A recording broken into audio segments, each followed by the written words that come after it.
Hello everyone, कैसे हैं आप सब। मेरा बराबर आप सबका स्वागत करता हूं। ठीक है, आपके अपने चैनल में। प्यारे बच्चों, आप देख रहे हैं टॉपिक लास्ट में हमने पढ़ा था स्क्वायर एंड स्क्वायर रूट, और आज हम पढ़ने वाले हैं cube and cube root.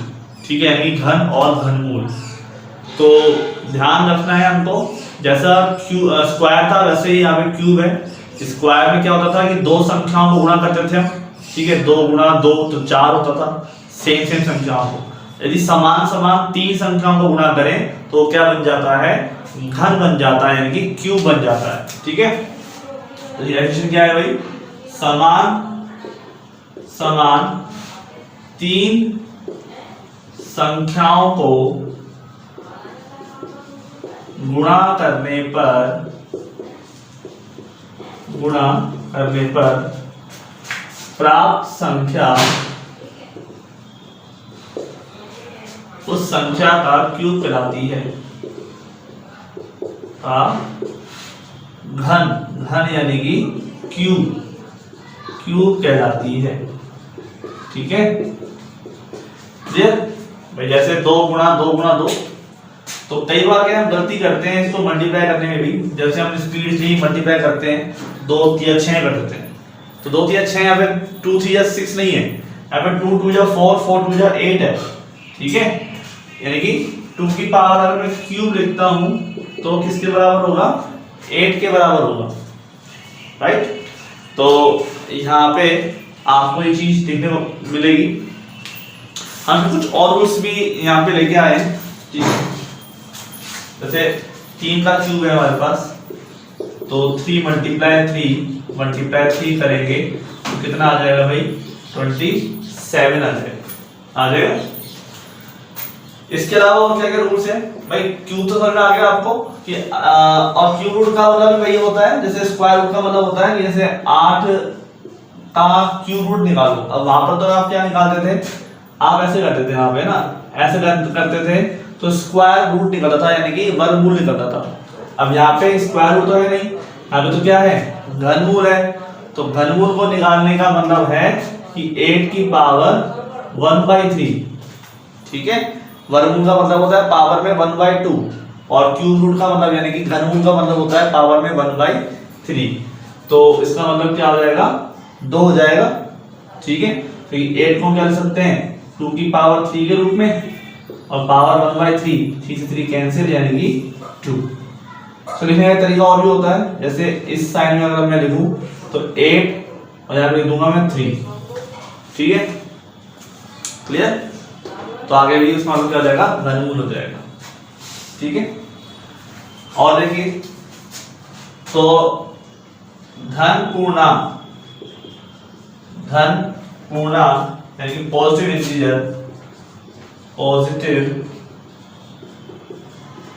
Integer का घन यानी कि क्यूब सदैव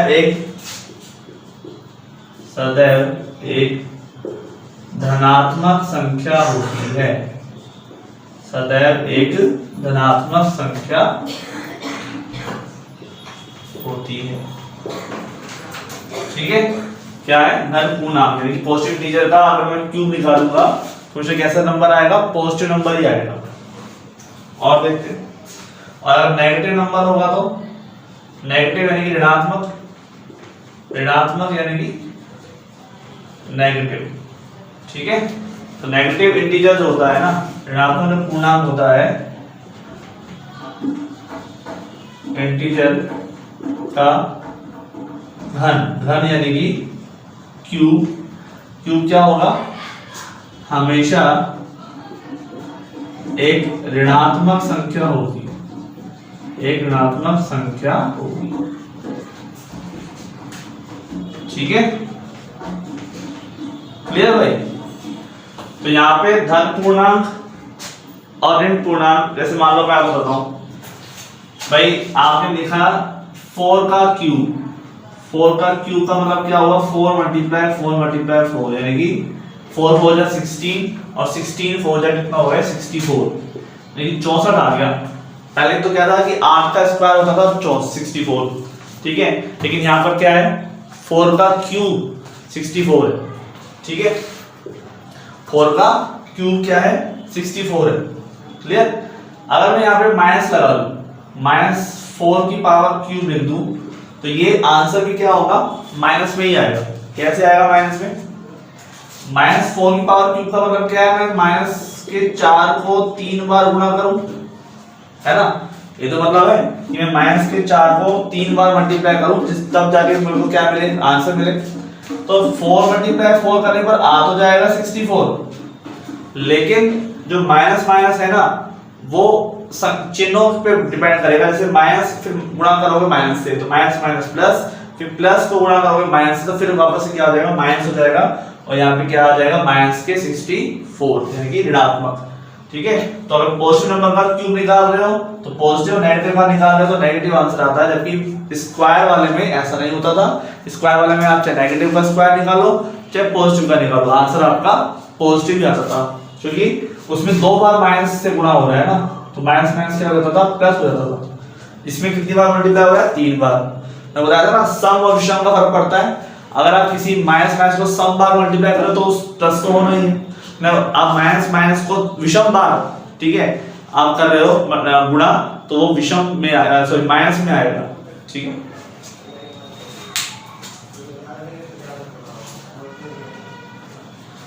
तो इसको आप नोट कर लीजिए, मैं आगे चलता हूं। इसी में आगे हम और डिस्कस करते हैं बातों को, क्या क्या हम कर सकते हैं पोजीशन में।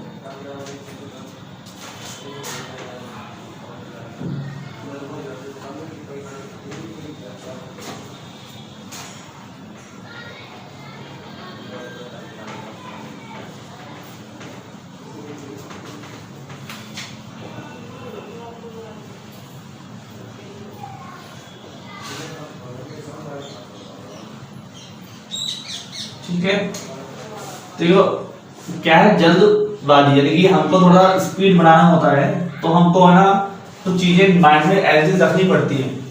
माइंड में रखोगे तो आपको थोड़ा सा कैलकुलेशन स्पीड से होगा, minus minus plus plus minus minus, ऐसा करते हुए आप आंसर निकाल सकते हो। क्योंकि आपको भाई टाइम की कमी होती है, एग्जाम में आपको टाइम की कमी होती है, तो इससे आपको प्रॉपर सेटअप तो करना ही होगा, है ना। तो यहाँ देखिए, और इसके बाद है कि किसी संख्या का घन करने पर, यानी क्यूब करने पर उस संख्या का इकाई का स्थान, उस संख्या का इकाई स्थान का जो अंक है ना वो 0 से लेकर 9 तक, 0 से लेकर 9 तक की कोई भी संख्या हो सकती है, कोई भी संख्या हो सकती है, ठीक है। कि संख्या का घन करने पर उस संख्या का इकाई स्थान का अंक 0 से लेकर 9 तक की संख्या होती है। हमें पता है कि जब हमने स्क्वायर निकाले तो हमने 2, 3, 7 और 8 ये 4 नंबर आप तक आता कि ये इकाई में अगर आ गए तो ये पूर्ण संख्या नहीं बनेगी, ठीक है। लेकिन यहाँ पर क्या है घन की बात हो रही है, तो पूर्ण घन संख्या अगर बनना है तो उसमें मतलब 0 से लेकर 9 तक की संख्या कोई हो सकती है, उसमें से कोई रूल नहीं है कि ये संख्या घन में नहीं आएगी इकाई के स्थान पर और इकाई के स्थान पर ये संख्या आएगी, ऐसा कोई रूल नहीं होता। 0 से लेकर 9 तक की सभी संख्याएं उसमें आ सकती हैं, ठीक है। तो इसको एक मैं आपको बता देता हूं, जैसे हम 1 का क्यूब लेते हैं तो क्या आता है 1 आता है, 2 का क्यूब लेते हैं तो वही 8 आ रहा है, ठीक है। 3 का क्यूब ले रहे हैं तो कितना आ रहा है 27, 4 का क्यूब ले रहे हैं तो कितना आ रहा है 64, 5 का क्यूब ले रहे हैं तो कितना आ रहा है 125, 6 का क्यूब ले रहे हैं तो कितना आ रहा है 216, ठीक है, क्यूब याद होना चाहिए। 7 का क्यूब ले रहे हैं तो कितना आ रहा है 343,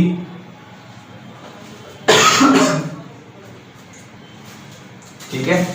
और 8 का क्यूब ले रहे हैं तो कितना आ रहा है 512, और 9 का क्यूब ले रहे हैं तो कितना आ रहा है 7 to 9 और 10 का क्यूब ले रहे हैं तो कितना आ रहा है 1000। ठीक है, आप ये सब चीज को ध्यान से देखिए, आपके बहुत काम की चीजें। आपको देखिए 1 का क्यूब किया 1 आया, इकाई का हम देखें यहाँ पे ना 0 1 तो इकाई का 1, ये इकाई का कितना है 8, इकाई का 7, 4 5 6 3 2 9 और 0, 9 और 0। तो बताओ 0 1 2 3 4 5 6 7 8 9।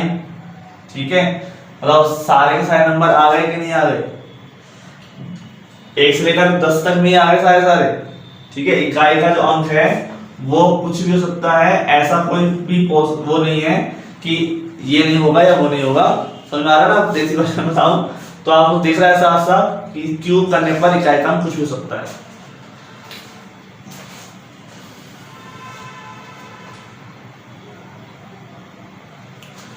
ठीक है प्यारे बच्चों, समझ में आ रही है आपको कि नहीं आ रही है? आ रही है ना।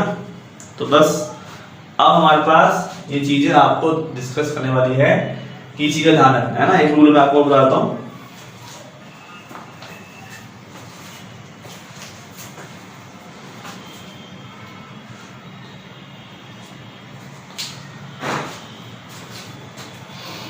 इसमें प्लेस कर रहा हूं।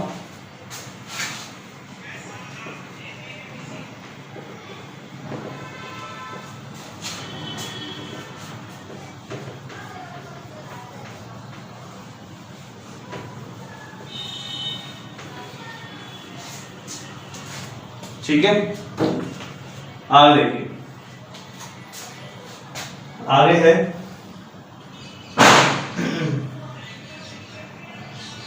कि किसी संख्या का घन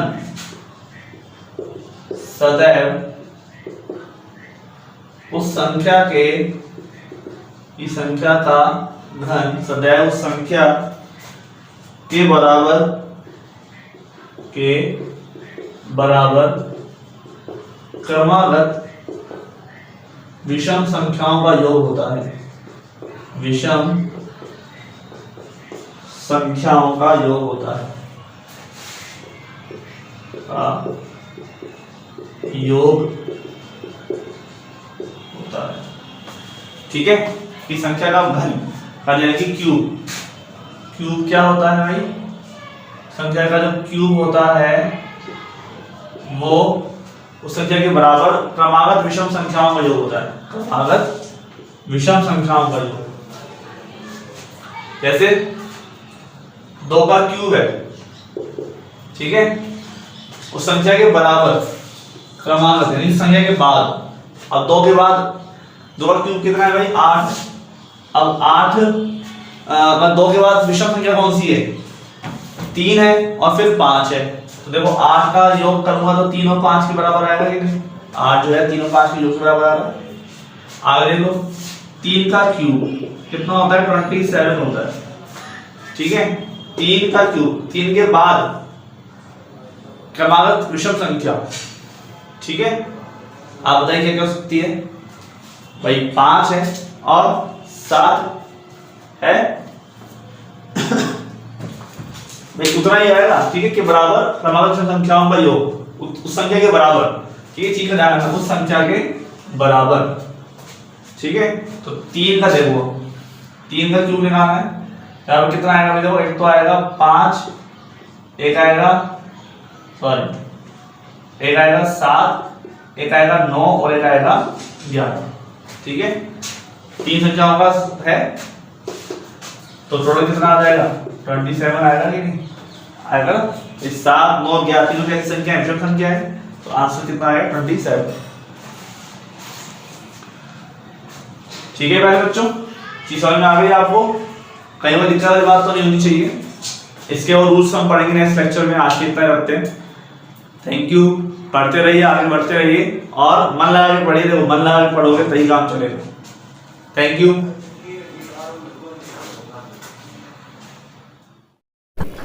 हेलो नमस्कार, मैं हरबीर सिंह। उम्मीद करता हूं कि वीडियो आपको अच्छी लग रही होगी, तो कमेंट करके ज़रूर बताइए। साथ में अपने इस चैनल को ज़रूर सब्सक्राइब कर लीजिए।